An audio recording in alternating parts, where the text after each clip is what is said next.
In this video, I'm going to demonstrate how to paint the jack lower receiver. To save time in the video, I've already done the degreasing and abrasive blasting. The base coat is the same color as the rest of the project. In our case, it's black. With the base coat cure, we'll apply our Stencil Mask stencil. The stencil is available on our website freedomstencils.com or by clicking the link in the description below.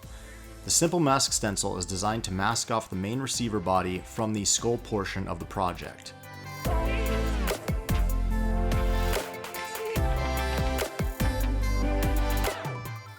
Once our Stencil Mask stencil is in place, we can paint the skull white.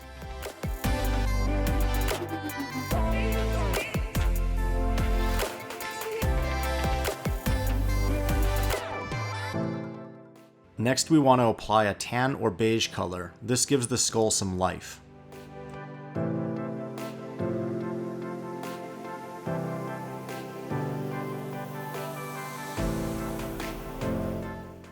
Once cured, we'll remove our stencil mask.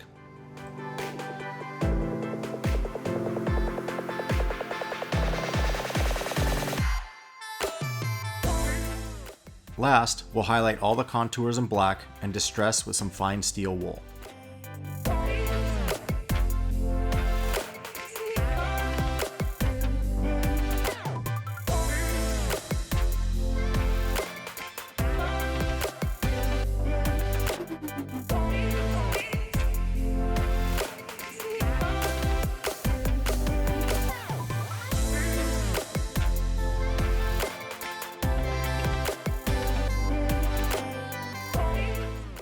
That completes the jack lower. Hope you enjoyed the video. If you did, make sure you like, share, subscribe, and comment in the comments below. You can also support this channel by visiting freedomstencils.com. Thanks for watching.